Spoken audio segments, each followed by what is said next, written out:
우리는 지금 창세기 말씀을 보면서 37장부터는 언약을 받은 믿음의 조상 가운데 네 번째 사람인 요셉의 이야기를 보고 있습니다. 자, 그런데 이렇게 요셉의 이야기가 나오는 가운데 이어지는 38장에는요 갑자기 유다 이야기가 또 나오고 있어요. 이게 우리를 당황시키는 거예요. 그야말로 뭐예요? 뜬금포 같다 하는 얘기죠. 왜 갑자기 유다 이야기가 나오느냐? 요셉이 형들에 의해서 배신당하고 그리고 팔려서 애굽의 보디발의 집에 노예로 갔다고 하는 정말 긴박하고 궁금한 이야기를 하다가 갑자기 그 다음 장에 왜 유다 이야기라고 하는 어떻게 보면 황당하기도 하고 또 민망하기도 한 그런 이야기를 하고 있을까? 이것을 어떻게 이해해야 하는가 하는 것이죠. 난감하기는 성경학자들이나 주석가들도 마찬가지인가 봅니다. 그래서 별별 소리가 다 나와요. 어떤 사람은 상관이 없는 유다 이야기가 나중에 끼어들어간 것이다 라고 하는 편집 가설부터, 또 어떤 사람은 앞에 요셉을 팔고 그리고 아버지 야곱을 속이는 일에 누가 주도적으로 했느냐? 유다가 주도적으로 하지 않았느냐?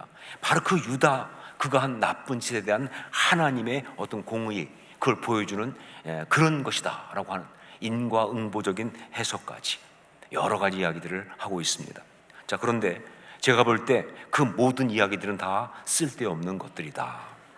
성경이 여기에서 유다 이야기를 갑자기 하는 것은요, 지금 창세기에서 계속 이야기하고 있는 그 중요한 메시지를 다양한 각도에서 보여주려고 그래서 하고 있는 것뿐이에요.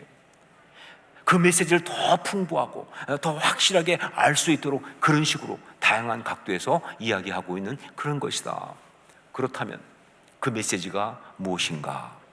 여러분, 우리가 지금 창세기 말씀을 보고 있는데 여기서 다루고 있는 그 중요한 메시지가 무엇입니까? 아브라함과 이삭과 야곱, 요셉이라고 하는 이 대표적인 믿음의 조상들을 통해서 우리가 듣게 되는 창세기의 메시지는 무엇인가 하는 거죠. 뭐라고 생각하세요? 바로 언약의 삶, 그거죠. 창세기의 메시지는 바로 언약의 삶, 그것입니다. 이 땅 가운데 그 시대에 있었던 수많은 사람들 가운데서 하나님을 인격적으로 만나고, 그래서 그 하나님께 언약을 받고 그 언약이 이루어지기까지 그 언약을 붙들고 삶을 살았던 그 사람들을 통해서 이 언약의 삶이라고 하는 신앙의 본질을 성경이 지금 우리한테 이야기해주고 있는 거예요. 여러분, 우리가 예수 그리스도를 믿고 하나님의 자녀가 되면서 신앙생활을 시작했습니다. 자, 그런데 여러분, 그렇게 신앙생활을 시작하면서 하나님께 받은 것이 어떤 겁니까? 뭘 받으셨나요?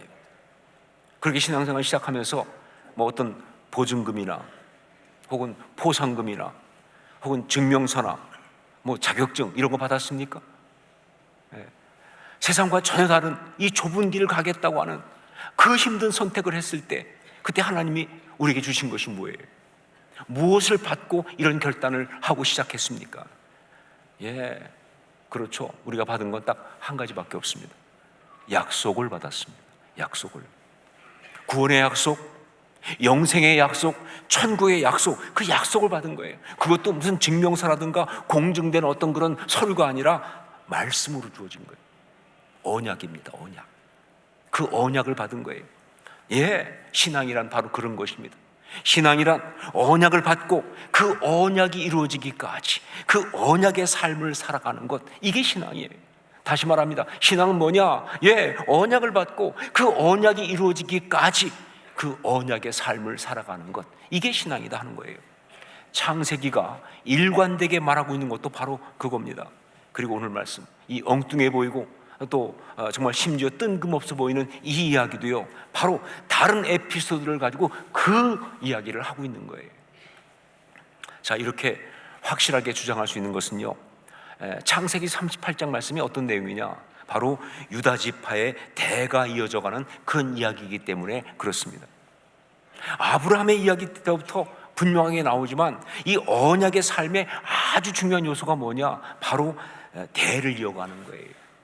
이거는 뭐 혈통을 이어간다 이런 개념이 아니고요. 바로 뭐예요? 언약을 받고 그걸 그 다음 세대에게 넘겨주는 이 일이 언약의 삶에 정말 중요한 그런 것이다, 그런 이야기죠.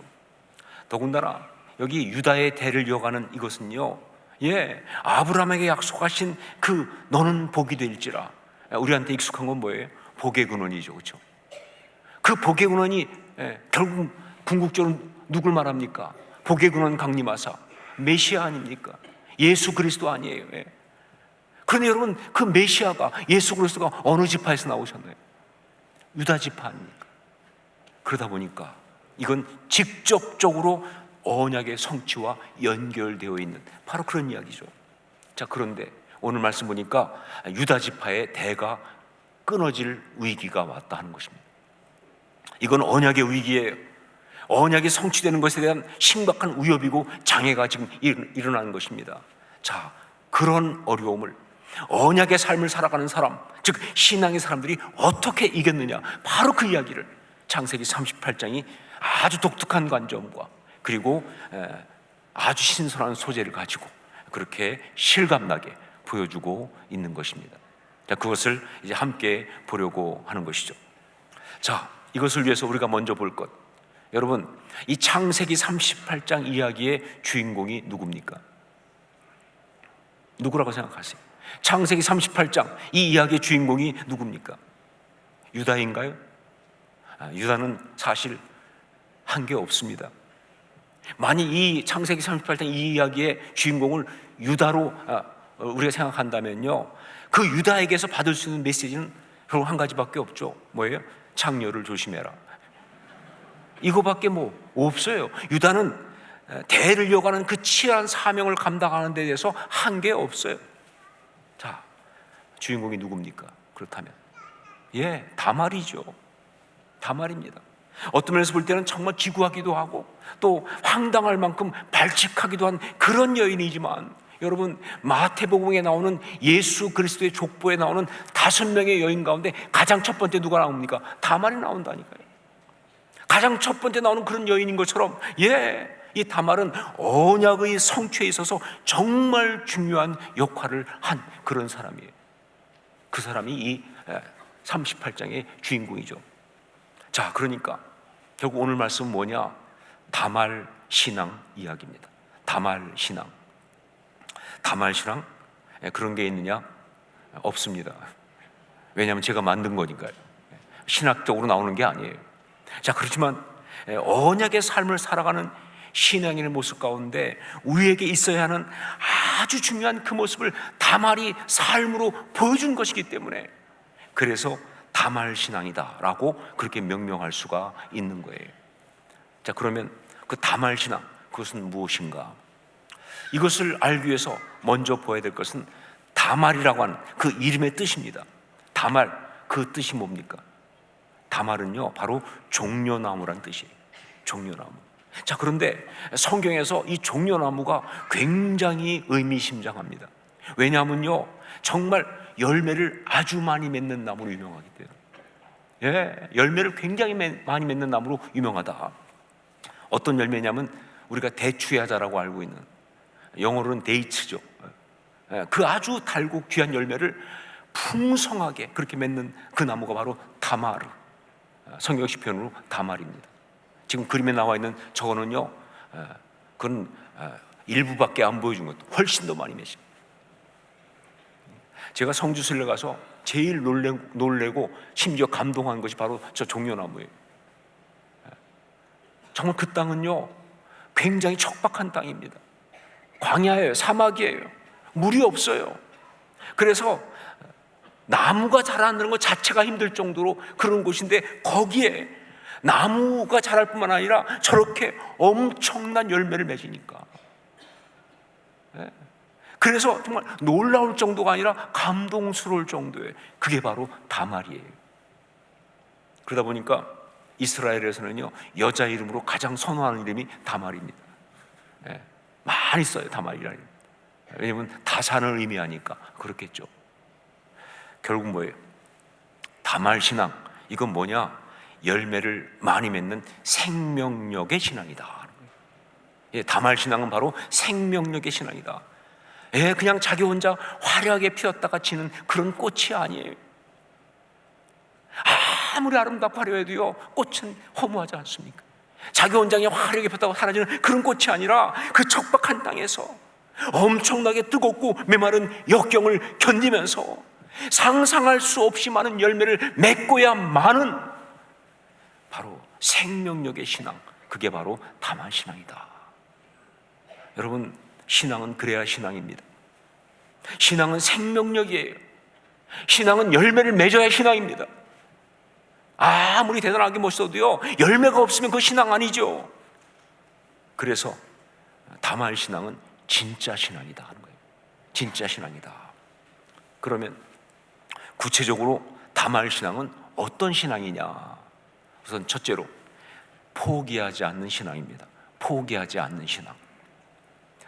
오늘 말씀에 나오는 다말을 보면서 우리가 먼저 봐야 되는, 아니 볼 수밖에 없는 아주 뚜렷한 특징이 바로 뭐냐? 포기하지 않는 모습, 그겁니다. 포기하지 않는 모습. 자, 보세요. 유다에게 아들이 셋이 있었습니다. 엘과 오난과 셀라라고 하는 세 아들이에요. 봐서 아들이 셋쯤 있고 나면요, 대를 이어가는데 아무 걱정이 없어 보이죠, 그렇죠? 1번 실패하면 2번 가고 2번 실패하면 3번 가면 되니까 당연히 대를 이을 수 있을 거라고 생각하는데 이게 문제가 생긴 겁니다. 이 세 아들 중에서 첫 번째 아들 엘의 부인이 누구냐? 다말이에요. 자, 그런데 엘이 여호와께서 보시기에 악함으로 여호와께서 그를 죽이셨다 그랬어요. 이것도 상당히 좀 의아하죠, 그렇죠? 하나님이 죽이시다? 이건 뭘 말하는 거냐?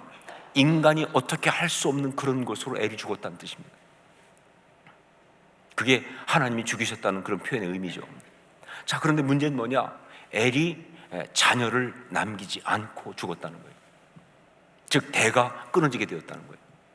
자, 그러니까 성경 시대에는 바로 그런 경우를 대비해서 만든 제도가 있습니다. 그게 바로 형사 취수 제도입니다. 즉 형이 죽으면 동생이 그 형수를 취해서 자녀를 낳게 하는, 그러면 그 나온 자녀 중에 아들은 형의 아들이 되는 거예요.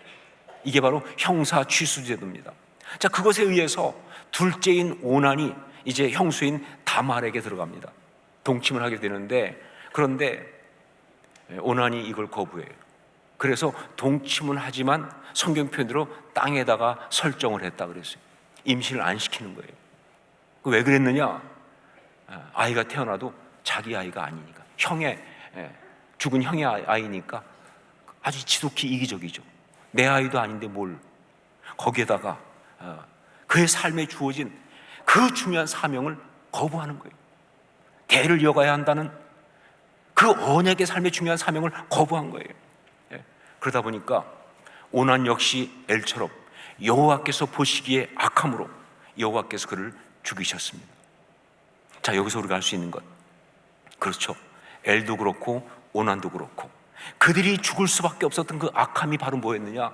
무엇보다 대를 이어가는 그 언약의 삶을 거부한 것이다. 이게 악하다는 거예요. 여러분, 하나님의 언약의 백성으로 우리가 부름받았을 때, 그때 우리한테는요 언약을 성취하는 언약의 삶에 중요한 사명이 주어지는데, 그런데 그게 힘들다고 어렵다고 혹은 내 마음에 들지 않는다고 자기 이기적인 생각으로 혹은 자기 어떤 자아의 어떤 것 때문에 거부하고 자기가 하고 싶은 대로 살아가는 것, 그게 악함이라는 거예요. 그 악함은 죽을 수밖에 없어요. 지금 이 시대가 그런 상황에 직면하고 있잖아요. 그런 이야기입니다. 이렇게 된 거예요. 자, 그래서 이제는 셋째인 셀라가 이제 다말을 통해서 또 아이를 낳아야 되는데, 그런데 유다가 셀라가 아직 어리다는 이유로 다말한테 너는 친정에 좀 가 있어라, 셀라가 클 때까지 넌 친정에 좀 가 있어라 라고 가서 기다리도록 합니다. 물론 어리기도 했지만 진짜 이유는 뭐냐? 셀라도 죽을까봐 그래서 안 주는 거예요. 자, 그러다 보니까 정작 셀라가 장성을 했음에도 유다는 다말을 부르지 않습니다. 다말이 대를 이어갈 수 있는 어떤 기회를 그냥 그야말로 원천 봉쇄해버린 거예요. 이제 박탈한 거예요. 그런 상황이 된 거예요. 물론 유다의 입장에서는 정말 그게 이해가 됩니다. 그렇지 않겠습니까? 생떼 같은 아들이 둘이나 죽었으니까, 셋째도 죽을지 모르니까, 그러니까 이 일을 못하는 거 이해가 돼요. 하지만 여러분, 어떤 다른 누구보다도 이 언약의 삶, 대를 이어가는 이 일을 중요하게 여기고 해야 될 사람이 누굽니까? 그게 유다 아니에요. 근데 유다는 그걸 갖다가 포기했다는 거예요. 아들을 잃었다고 하는 어려움 때문에, 아들이 둘이 죽었다는 그 어떤 어려움 때문에 그 대를 이어가는 이야기를 포기해버린 거예요. 이게 안타까움이죠. 자, 그런데 여기에서 포기하지 않고 있는 사람이 있었습니다. 누구예요? 다말이죠. 인간적으로 보면요, 누구보다도 먼저 포기할 사람이, 그렇죠. 이 일로 얼마나 고난을 당했습니까? 한두 번 거절당한 게 아니잖아요. 한두 번 좌절한 게 아니잖아요. 그러니까 뭐예요? 정말 포기하고 싶고, 그리고 포기할 수밖에 없고 방법이 없으니까. 하지만 다말은 포기하지 않습니다. 어떻게 하느냐? 유다가, 그의 아내가 죽었어요. 수아 사람의 딸이 죽었어요. 그러고 나서 이제 혼자 있을 때 양털을 깎는 축제가 있거든요. 그 축제에 이제 오라고 그래서 그 축제에 참석하려고 딥나라는 곳에 갔습니다. 그 소식을 다말이 들었어요. 그러자 다말이 과부의 옷을 벗고 창녀로 변장을 합니다. 그래서 가서 그 길에서 유다를 유혹해서 동침을 하게 되는 거예요. 그때 그 동침한 대가로 염소 새끼를 받기로 했는데 당장 가진 염소 새끼가 없으니까 담보를 잡습니다. 담보로 뭘 요구하느냐? 도장과 그 끈과 지팡이를 달라고 그래요. 그래서 유다가 그걸 맡기고 그리고 이제 온 거예요. 그러고 나서 유다가 나중에 염소 새끼를 이제 줘야 되니까 누구 아는 사람 시켜서 염소 새끼를 갖다 주라고, 그리고 이제 그 담보물을 찾으려고 했는데 가봤더니 그런 창녀가 없더라. 찾을 수가 없는 거예요. 그래서 못 찾아와요. 담보물을 그냥 염소 새끼는 거기에 두고 못 찾아오죠. 자, 그러고 나서 한 석 달이 지난 다음에 며느리 다말이 임신을 했다는 소식을 듣게 됩니다. 이건 그 당시에 굉장한 문제죠. 수절하는 과부가 임신을 했으니 이건 당연히 불륜 아닙니까? 이건 가족의 불명예고요, 수치가 됩니다. 그러다 보니까 그 당시 하던 방식대로 어떻게 하느냐? 다말을 끌어다가 불태워 죽이라고 합니다. 자, 그런데 그때 다말이 유다가 준 그 도장과 끈과 지팡이를 내밀면서 이 아이의 아버지가 유다라는 사실을 갖다가 이야기했고요, 유다가 그걸 보면서 그는 나보다 옳도다, 내가 그를 내 아들 셀라에게 주지 아니하였음이로다 하면서 인정을 합니다. 그러면서 출산을 할 수 있도록 하고 가까이 하지 않았다, 이런 이야기죠. 자, 보십시오. 여기 이 말씀을 보면서 여러분 무엇을 느낍니까? 이 말씀 전체에서 가장 두드러진 것이 뭐가 두드러지고 있어요? 그렇죠, 다말의 포기하지 않는 신앙이 두드러지는 거예요. 다른 어떤 것보다 다말의 포기하지 않는 신앙, 이게 정말 두드러지는 거예요. 사실은요, 정말 몇 번이고 포기할 수밖에 없는 상황이지만, 그러나 다말은 포기하지 않고, 정말 수단 방법을 가리지 않고 엄청난 수치와 비난과 위험을 감수하면서도 대를 이어가는 그 언약의 삶을 포기하지 않는 바로 그 모습이에요. 이게 중요한 모습이에요.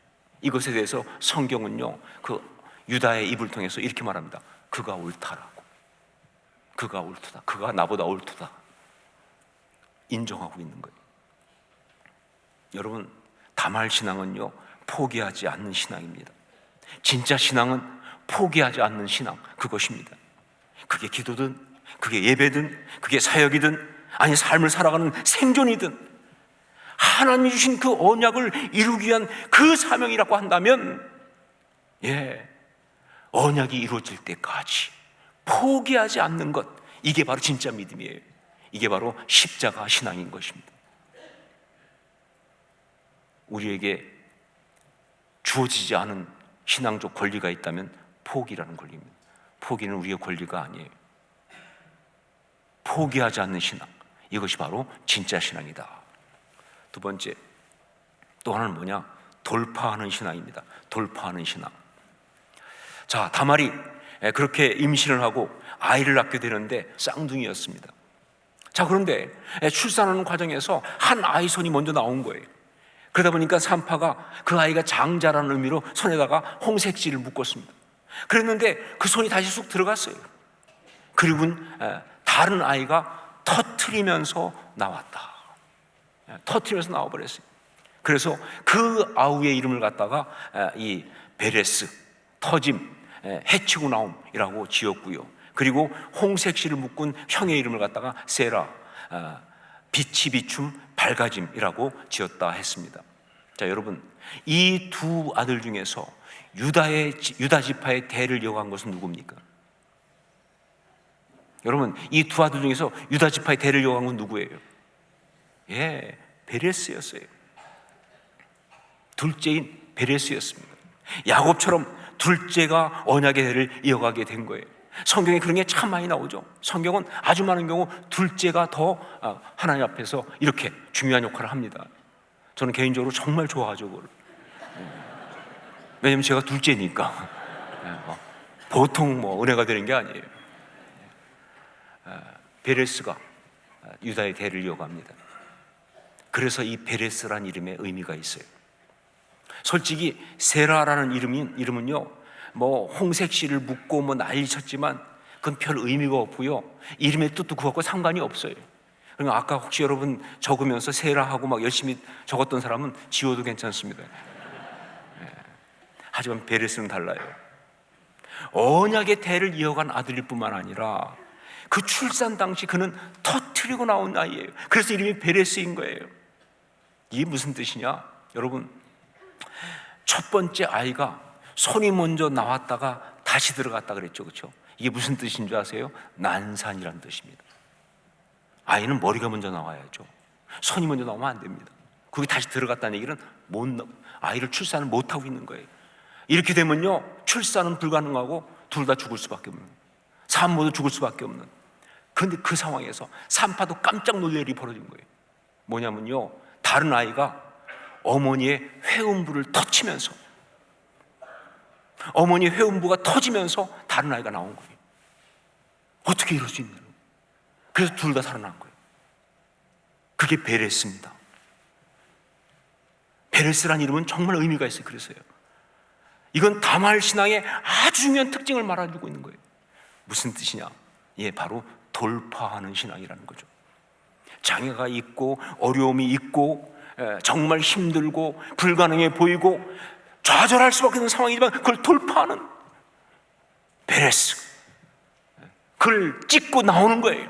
돌파하는 어떤 그런 신앙의 이야기, 이걸 갖다가 성경은 베레스를 통해서 강조하고 있다 하는 거죠. 여러분, 참 신앙은 돌파하는 신앙입니다. 특히 언약을 받고 그 언약을 붙들고 살아가는 신앙은요, 그 앞을 가로막는 모든 장애를 돌파하고 나아가는 바로 그런 신앙입니다. 여러분, 우리가 신앙생활을 하면서 어떤 내용이든지 참 축복과 은혜를 받을 때가 있습니다. 그런데 여러분, 그 모든 신앙의 축복, 그 은혜는요, 그건 사실은 언약을 받고 그 언약이 성취되는 그런 일을 통해서 받은 은혜고 축복인 거예요. 예, 그게 가정이든 그게 사업이든 그게 학업이든 그게 직장이든 그게 사역이든 무엇이든지 말이죠, 이게 정말 신앙 가운데 내게 주어진 축복과 은혜가 되려면요, 이건 반드시 뭐예요?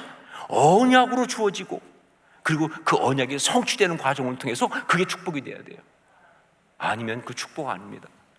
그냥 아무 상관없이 갑자기 돈이 뚝 떨어졌다, 축복 아니에요. 그래서 로또는 축복이 아니잖아요, 그렇죠? 언약이 아니니까. 가정도 마찬가지예요. 언약을 받지 않고는 가정이 축복이 될 수가 없죠. 예, 학업도 마찬가지고 직장도 마찬가지고 관계도 마찬가지고 모든 게 다 그래요. 언약을 받고 그 언약이 성취되는 그 역사가 있어야만이 그게 진짜 축복이 되는 거예요. 자, 그런데 여러분 아시는 것처럼 언약이 성취되는 과정에 장애와 난관이 없는 경우는 한 번도 없다는 거예요. 그냥 순조롭게 되는 것 없다는 거예요. 그럴 수가 없어요. 예, 모든 게 그렇습니다. 언약은 다 그래요. 심지어 내 속으로 난 내 자식도요, 그냥 순조롭게 키울 수 없어요. 그게 언약으로 받은 자녀라고 한다면요, 예, 흘릴 만큼 눈물 다 흘려야 하고요, 썩을 만큼 속 다 썩어야 합니다. 그런 거 안 하고 그냥 공짜로 그냥 하겠다, 그건 날강도 심리죠. 그렇죠? 그건 축복이 될 수가 없어요. 땀도 안 흘리고 그냥 내가 그냥 그거 그냥 얻겠다, 그게 뭐예요? 불안당 아닌가요? 땀 안 입을 자, 땀 한 자, 불안당 아니에요? 그렇죠? 아니요, 썩을 만큼, 지불할 만큼 고통을 가지고 기도하고 엎드려서 부르짖을 만큼 부르짖어야 그 언약이 성취되면서 축복이 되는 겁니다. 이게 분명한 이야기예요. 그렇기 때문에 정말 그 언약의 삶을 사는 그 신앙은 어떤 신앙이냐? 장애와 난관을 돌파하는 신앙이에요. 그게 필요한 거예요. 그게 아니면 절대로 그 일은 이루어지지 않기 때문에, 이게 바로 언약의 삶을 살아가는 참 신앙의 모습이 된다는 것이죠. 다말 신앙은 베레스 신앙입니다.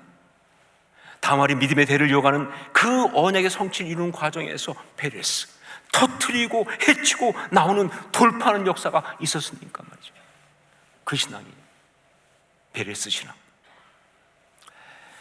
다말 신앙은요, 성경에 나오는 많은 신앙 이야기 가운데 정말 어떤 것보다 우리의 신앙이어야 하는 그런 겁니다.